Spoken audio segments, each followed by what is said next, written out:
¿Cuántos creen que Dios nos quiere hablar en esta mañana? Amén, ¿verdad?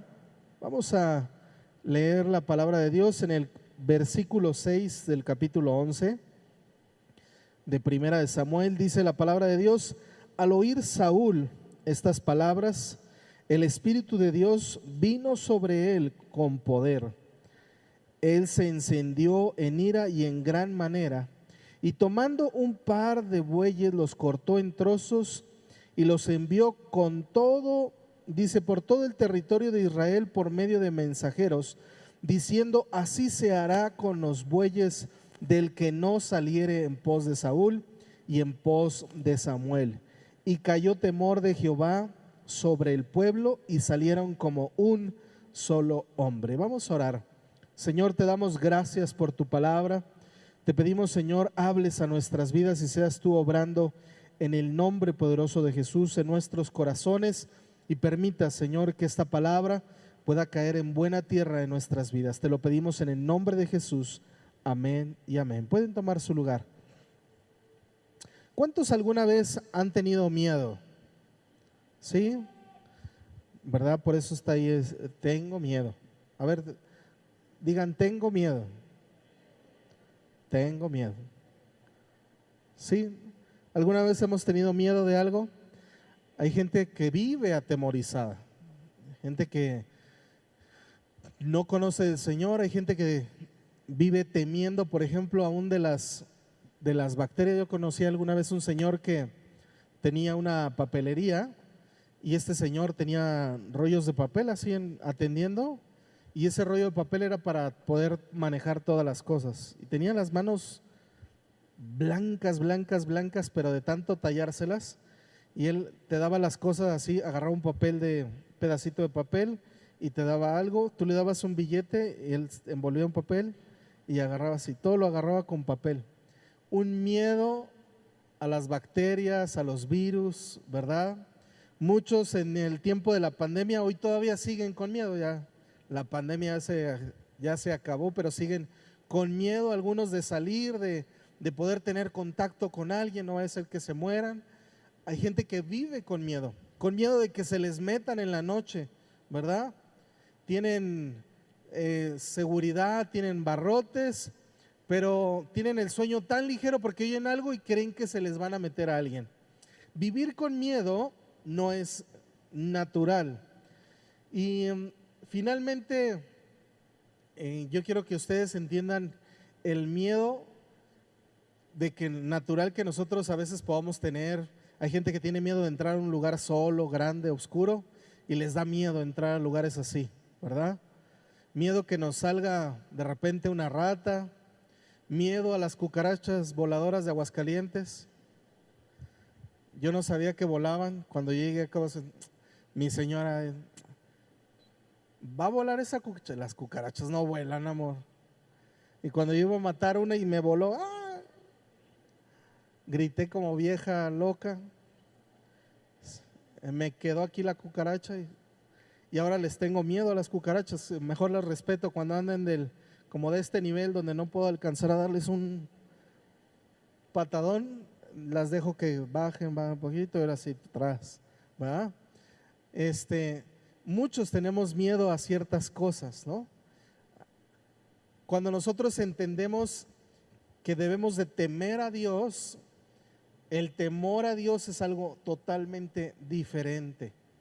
El temor a Dios es cuando nosotros tomamos reverencia a nuestro Señor, y de alguna manera el temor hace que nosotros podamos respetar su autoridad, su autonomía, de honrar a Dios y de tenerlo por alta estima. Es como cuando nosotros tenemos en alguien muy importante y decimos: wow, esta persona es bien inteligente, esta persona es bien buena para esto. Es cuando ese temor es como un reconocimiento de lo que Dios es, de la soberanía que Él tiene para con nosotros y de las cosas que Él hace. Temerle a Dios no es lo mismo que tenerle miedo a Dios, ¿verdad? Entonces, Cuando nosotros entendemos que el temor a Dios es como un acto de reverencia y este temor no nos aleja de Él, sino nos acerca a Dios, de tal forma que cuando tú temes a Dios, lo que más quieres hacer es estar en su presencia. Lo que más quieres hacer es estar aquí en la casa de Dios, no perderte ningún pedacito de oportunidad para buscarle a Él en medio de cualquier necesidad. El temor a Dios te permite buscarlo a Él siempre, todos los días, todas las mañanas. Eso es tener temor de Él, buscar su rostro cada mañana, cada momento. Cuando nosotros entendemos estas cosas, podremos entender que el temor de Dios en nuestras vidas, ¿cuál es el principio de la sabiduría? Dice la Biblia. El temor a Dios comienza todo este camino de sabiduría, porque cuando nosotros empezamos a tener este conocimiento de Dios, este temor a Dios, comenzamos a saber que las cosas se rigen por la palabra de Él y son basadas en Él por conveniencia a nosotros, ¿verdad? Cuando entendemos esto, pues es muy, muy bonito vivir temiendo a Dios y viviendo bajo su cobertura, porque Él está en control de todas las cosas en nuestra vida. Saúl escucha a un pueblo atormentado, un pueblo que lo estaban amedrentando, ¿verdad? Yo no sé si alguna vez te han hecho bullying, ¿verdad? Si alguna vez te han atacado, si alguna vez has sentido que Satanás nomás la trae contra ti y te sientes atacado una y otra vez y te sientes agobiado por el enemigo que en una y otra forma te está atacando, ¿verdad? Y Saúl escucha estas cosas que estaban atormentando al pueblo, y dice que vino sobre de él el Espíritu Santo y él se enojó, ¿verdad? Vino ira, y de ahí muchas veces decimos, es que el celo del Señor me invadió y por eso maltraté a la... No, eso no es celo del Señor, ¿eh? El celo del Señor nace de defender al pueblo, no de maltratarlo, ¿eh? A veces gente en la iglesia puede decir, es que el celo del Señor me hizo ir y darle unos al hermano. No. ¿Cómo no les da celo del Señor de ir a arrebatarle almas al diablo ahí enfrente de un antro y el celo del Señor los pone a predicar el evangelio, ¿verdad? No. El celo del Señor les brota para venir a regañar a un niño que se subió al altar. Es que el celo del Señor, no, aquí no ande de celoso, allá afuera, ¿no? Esa es una religiosidad que nació en usted, pero ese no es celo del Señor. Y en Saúl vino el Espíritu Santo y dice que se llenó con poder y se encendió en ira y en gran manera, o sea que se enojó pero con ganas. Y luego manda un mensaje que es como si yo les mandara un WhatsApp a todos ustedes y les mando una foto de un carro hecho pedacitos, de unos ¿qué serán? Les mando una foto de un carro hecho pedazos, de una casa toda aplastada, les mando una foto de ¿qué les gustará?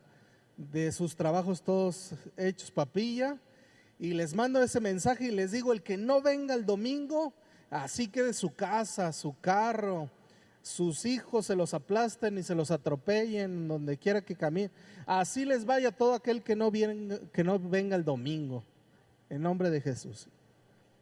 Y imagínense, así fue el mensaje que mandó Saúl, más o menos parecido.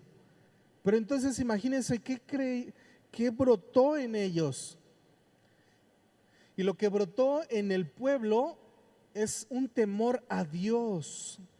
Si yo aquí me invento la estrategia de Saúl y yo digo, no, está buena la estrategia, ¿no?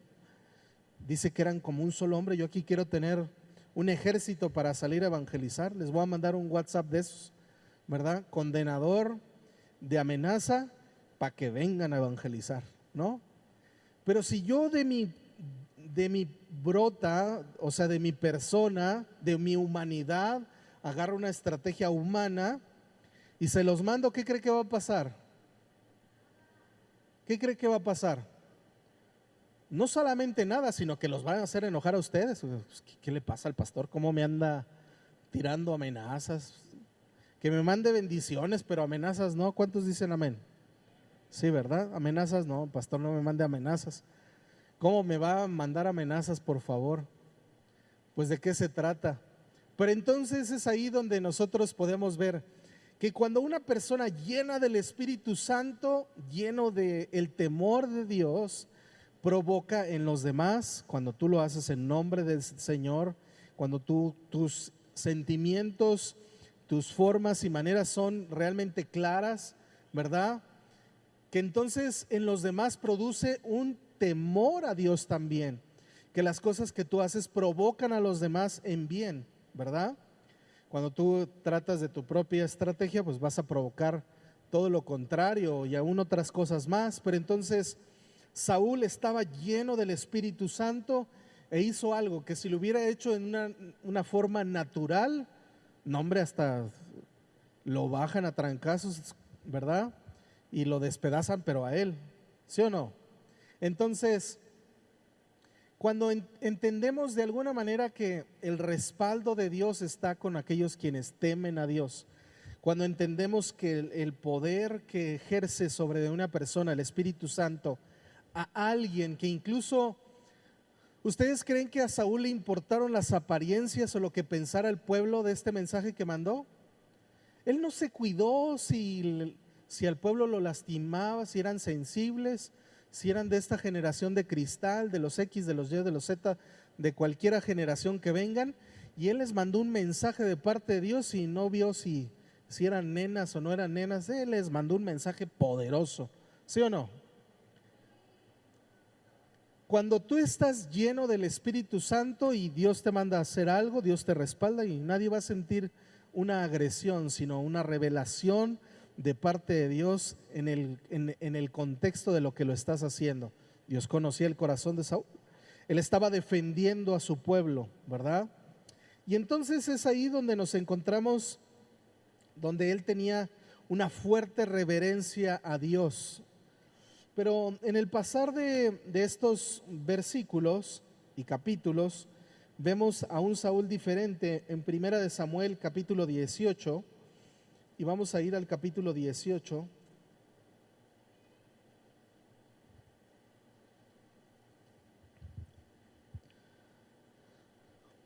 Saúl conquista un montón de cosas para el Señor, se vuelve ahora sí que el defensor del pueblo de Israel, está defendiendo, y llega un momento en donde está ahí peleando contra unos filisteos, ¿verdad? Están tratando de ver cómo le hacen, quién va primero, quién va, no vas tú, no voy yo. Y siento yo que cuando tú te apartas del Señor y de buscar su dirección, ¿cuántos están de acuerdo conmigo que te enfrías? ¿Sí te enfrías o no te enfrías? A ver, levante la mano todos los que creen que sí nos enfriamos.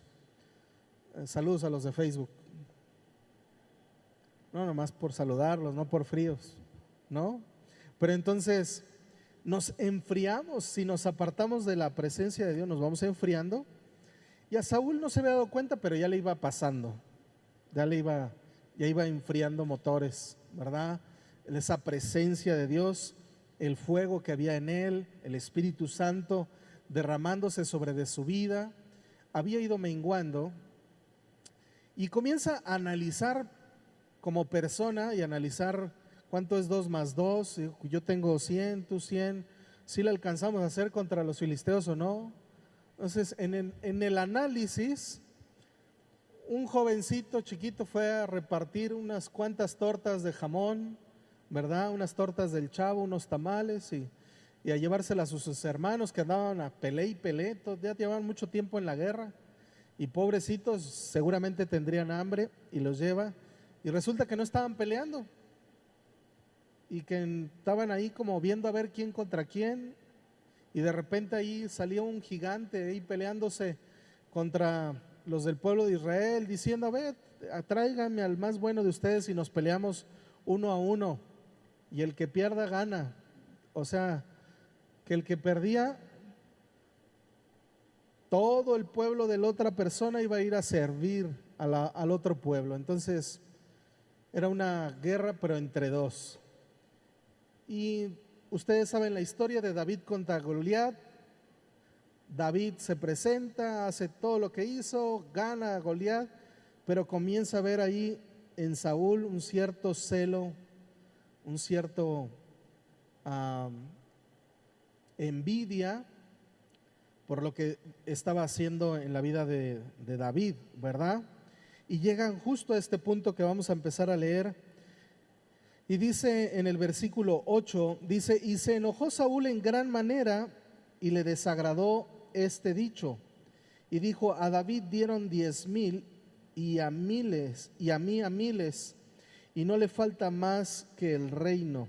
Estaban diciendo que a David había matado a mucho más que lo que el rey había matado a Saúl. David mató a 10,000 y solamente Saúl a miles. Y lo único que le faltaba a David era ser rey de ese pueblo. Pero eso es lo que la gente decía, no lo que David dijo, ¿eh? Y entonces a Saúl le enojó mucho y dice, desde aquel día Saúl no miró con buenos ojos a David.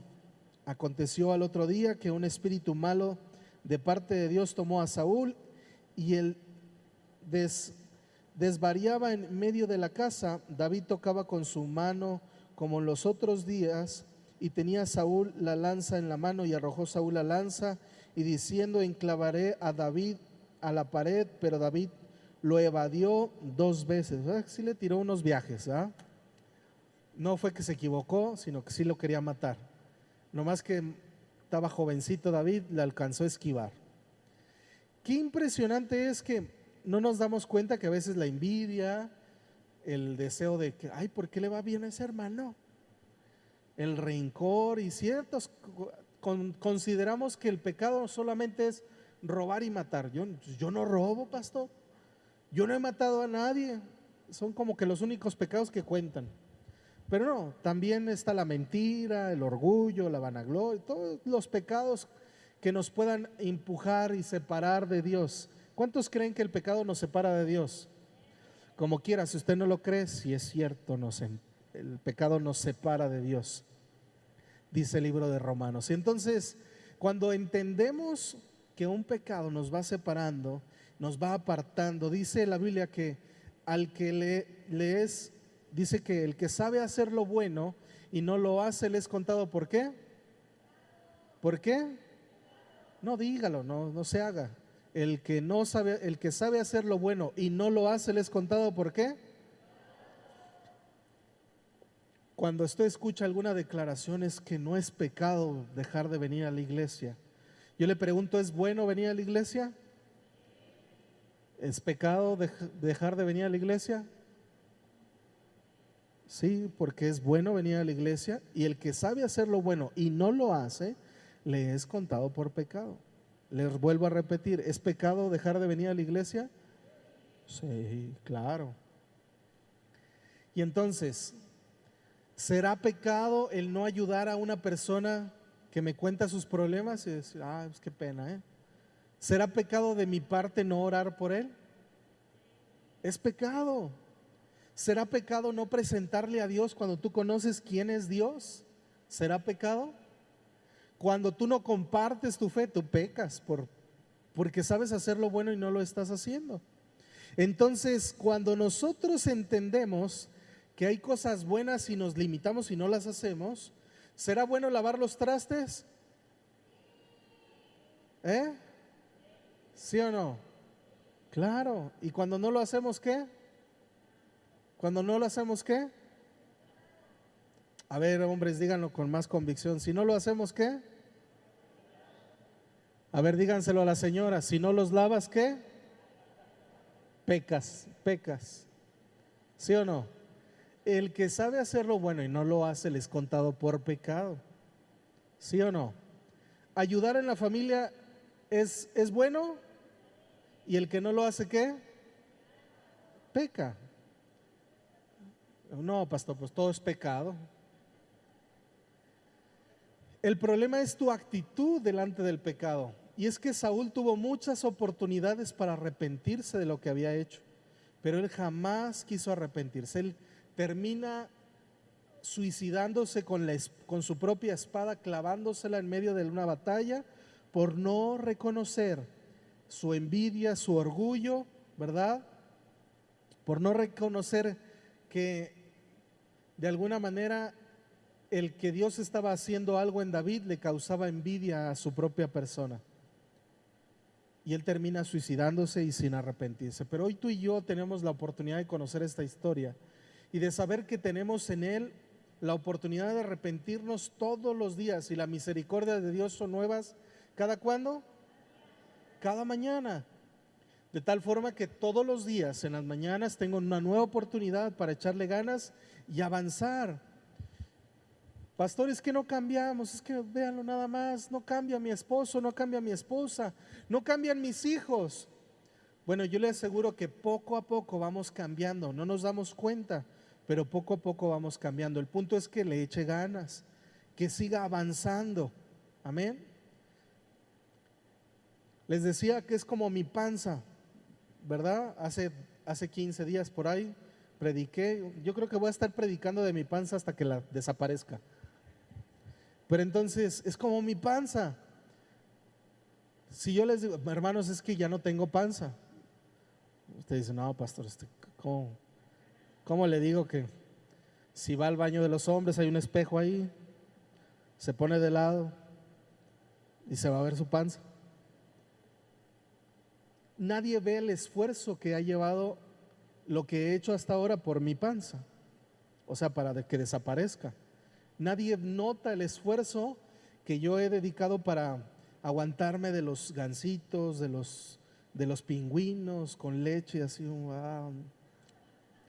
Nadie sabe todo el esfuerzo que estoy haciendo para decirle que no a unas galletas que me ofrecían hace rato. El hermano Pablo me ofreció unas galletitas que sabor canelitas. No, hermano, no estoy comiendo ni trigo, ni arroz, ni maíz, bueno, ni chasca estoy aventando. Entonces, pero ese esfuerzo nadie lo ve, porque aquí sigue la panza, definitivamente, ¿no? Los muchos kilos que tengo ahí siguen. Solamente yo y la báscula sabemos cuántos kilos llevo menos, y que sí ha servido el trabajo que he llevado. Pero entonces, sigamos avanzando y creyendo que el esfuerzo que hacemos sí tiene resultado, porque no somos los mismos que éramos hace algunos años atrás. No somos los mismos desde que conocimos al Señor Jesucristo en nuestras propias vidas. Somos totalmente diferentes a aquel hombre, a aquella mujer que veían hace algunos años. Cuando nos enojamos, y eso que eres cristiano, ¿no? Por eso, imagínate cuando no era cristiano, ¿cómo te hubiera ido? ¿Sí o no? Que yo sé que aquí por estadísticas, creo que tengo muchos enojones en la iglesia, empezando por sus pastores, ¿verdad? Sabemos enojarnos, ¿verdad que sí? ¿Cuántos se saben enojar? Levanten la mano todos los enojones. Sí, ¿verdad? No parecemos, pero sí. Algunos, miren, volteen a verse sus caritas de ángeles. Miren, volteen a ver. No, mire, qué cara de ángeles tienen los hermanos. Aquí, mire, se voltean a ver el hermano Noel y la hermana Marta, una cara de ángeles que tienen los dos, ¿verdad? ¿Sí o no, hermana? Voltea a ver a su esposo, a su esposa, a los que tienen aquí a su esposo. Usted le ve aquí una cara de ángel al hombre y a la mujer. Pero nosotros que sí nos conocemos, no, hombre, ¿cuál ángel? Pastor, se sabe enojar re bien. Pero es el trato de Dios poco a poco ha ido haciendo en nosotros, y finalmente Él está trabajando en nuestras vidas. ¿Cuántos dicen amén? Cuando Saúl tiene esta parte donde dice, vamos a leer versículo 14, capítulo 18, dice, y David se conducía prudentemente en todos sus asuntos, y Jehová estaba con él, y viendo Saúl que se portaba tan prudentemente, tenía temor de él. Cuando una persona se aparta de Dios, empiezan a brotar esos temores, esas inseguridades en ciertos aspectos. Después de ser un hombre lleno del Espíritu Santo, sin temor a que nadie le dijera nada, porque ese mensaje que mandó no le importó, pero nada, ahora empezaba a tener temor no de Dios, sino de David. Cuando tú te apartas de Dios y comienzas a sentir miedos, es evidencia de que te estás alejando de Dios y que el temor que el mundo da a nuestro alrededor comienza a inundar tu mente y tu corazón y empiezas a tener miedo, miedo de avanzar en la vida, miedo de comportarte de cierta manera, miedo de caminar en las calles a cierta hora, ¿verdad? Les decía, nosotros el fin de semana pasado que estuvimos en Toluca, un hermanito me dijo: pastor, pero tenga mucho cuidado ahí porque justamente ahí donde va pues está un alto índice de inseguridad, secuestran, yo siempre he sabido que cuando voy a Toluca siempre ha sido así, pero vamos creyendo que lo que estamos haciendo es en el nombre del Señor y Dios va enfrente de nosotros y nos guarda y nos cuida en todo momento. De hecho, la experiencia yo creo que tuvieron cada uno fue como de un pueblito tranquilo, amable, cariñoso, pero no es así. Ahí es saliendo del Estado de México, ahí a la derecha, ¿verdad? Es en Otzolotepec, ahí Villa Cuauhtémoc, el municipio todo de Otzolotepec, ahí está la mera mata de todos los que matan. Entonces, fuimos en 5 grupos diferentes, evangelizamos, tuvimos tan gran y efectivo resultado que todos los grupos tuvieron muchos que recibieron a Cristo, y el domingo al otro día, eso fue el sábado, el domingo al otro día tuvimos más de 25 personas ahí que recibieron a Cristo el sábado y ya estaban congregados el domingo. Denle un aplauso al Señor. Cuando tú estás confiado, lleno del poder de Dios, lleno del Espíritu Santo, tú vas confiado que lo que vas a hacer no va a pasar absolutamente nada. Que donde quiera que andes, como dice el Salmo, dice: aunque ande en valle de sombra de muerte, no temeré mal alguno. Tu vara y tu callado me infundirán aliento.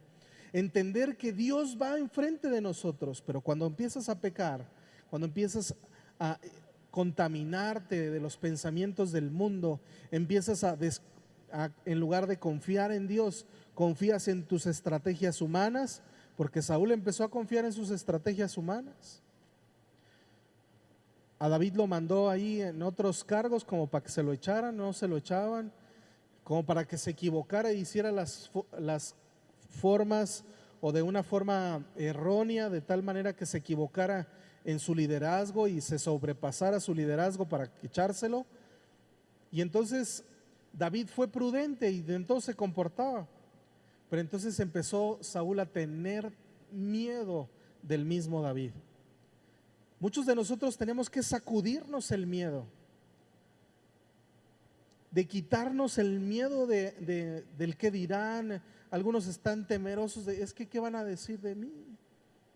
Es que si la gente supiera quién soy en la casa, porque aquí todos tienen una cara de ángeles, es que si supieran quién soy en mi casa, si supieran verdaderamente qué veo en mi celular, qué traigo en mi celular. Hermanos, sacudamos todo temor, empoderémonos a través del Espíritu Santo y tengamos temor de Dios en todas las cosas. Dice Proverbios 29:25: el temor del hombre pondrá lazo, mas el que confía en Jehová será exaltado. Sacudamos cualquier miedo que tengamos, que podamos nosotros recurrir a su presencia y estar cerca de Él cada vez que tengamos oportunidad. El temor a Dios es que nosotros reconocemos que Dios es en todas las cosas, que Él es el supremo, que Él es el que entiende verdaderamente todas las cosas, y que este honor, respeto que le tengo a Dios me permite acercarme a Él confiadamente. Que cada uno de nosotros podamos sacudirnos cualquier temor que tengamos en la vida y podamos confiar plenamente que Dios nos puede ayudar en cualquier situación. Amén. Les voy a invitar que se pongan de pie. Y yo quiero orar esta mañana para que Dios nos ayude, para que Dios haga una obra poderosa en nuestras vidas y Él nos ayude. Solamente ustedes saben a qué cosas tienen miedo. Y si hoy no tienes miedo, pero estás pecando delante de Dios, yo quiero invitarte que te apartes del pecado, que seas consciente de que le estás fallando a Dios, y que ese punto en el que estás, no tienes que estar como Saúl, no tienes que estar ahí hasta que la presencia de Dios se haya apartado de ti. Cuando te sientas solo, frío, seco, y que entonces tengas que buscar de Dios, hoy es la oportunidad para buscar de Él y de apartarte de lo malo, de decir: Dios, yo quiero vivir en tu presencia, yo quiero que tu amor more en mí, yo quiero estar confiado cada vez que me duermo, cada vez, Señor, que yo reposo en mi casa, estar confiado que tú estás con nosotros, que cada paso que yo doy hacia adelante tú me has permitido darlo. Si tú tienes que reconocer algo delante de Dios, algún pecado, pídele al Señor: perdóname. Señor, en esta mañana queremos delante de ti, Señor, pedirte perdón si en algo te hemos fallado, si hay pecado en nuestras vidas, si hemos envidiado a una persona por lo que tú le has dado, por lo que tú haces en ellos. Señor, sacude de nuestras mentes, de nuestros corazones, cualquier raíz de orgullo, de vanagloria. Señor, permítenos reconocer delante de ti que somos débiles, que hemos pecado delante de ti en muchas maneras, en muchas formas. Aun cuando decimos que nos portamos bien, pero hemos dejado de hacer lo bueno delante de ti. Señor, perdónanos, perdónanos y ayúdanos, Señor, a poder hacer lo bueno delante de ti, a poder glorificar tu nombre, a poder caminar, Señor, confiados que tu presencia está en nosotros, a que el temor salga de nuestras vidas y que seas tú, Señor, obrando en una llenura de tu Espíritu Santo en nuestros corazones. Señor, ayúdanos a vivir en temor a ti, en reverencia a ti, anhelando, Señor, el buscar tu rostro a través de tu palabra, orando, el venir a la iglesia, Señor, y adorarte junto con mis hermanos. Que podamos, Señor, estar aquí delante de ti, exaltando tu nombre, buscando tu rostro en cada oportunidad. Señor, ayúdanos, cámbianos y transfórmanos. Sé tú en la vida de cada uno de nosotros. Tú conoces, Señor, nuestros pensamientos. Tú conoces, Señor, nuestro corazón. Hoy te pido que nos ayudes a caminar en integridad a ti, que podamos buscar tu presencia y ser tuyo, Señor, siempre. Te lo pedimos en el nombre de Jesús. Amén. Amén. Dice Isaías 11:2: y reposará sobre él el espíritu de Jehová, espíritu de sabiduría y de inteligencia, espíritu de consejo y de poder, espíritu de conocimiento y de temor de Jehová. Cuando la presencia de Dios reposa en ti, no solamente este temor de Dios está en ti. Cuando reconoces a Dios en tu vida, no solamente el temor de Dios está en ti, sino que Dios envía un espíritu de sabiduría sobre de tu vida, de inteligencia, de consejo, de poder sobre de tu vida, de conocimiento, que a través de su palabra podemos aún aconsejar a otros, de poder para que en el nombre de Jesús podamos reprender toda obra de Satanás en nuestras vidas y en la de los demás. Caminar llenos del Espíritu Santo, que cualquier cosa que hagamos en el nombre de Dios es respaldado por su presencia. Que podamos vivir de esta manera, respaldados por la presencia de nuestro Dios. Que cada actuar sea encaminado por nuestro Dios, que cada hablar sea cuidado y protegido por nuestro Dios, que seamos de aquellos quienes tienen temor de Dios y no de las cosas que el hombre puede hacer. En el nombre de Jesús, Señor, te lo pedimos, Padre. Amén. ¿Por qué dar un aplauso al Señor?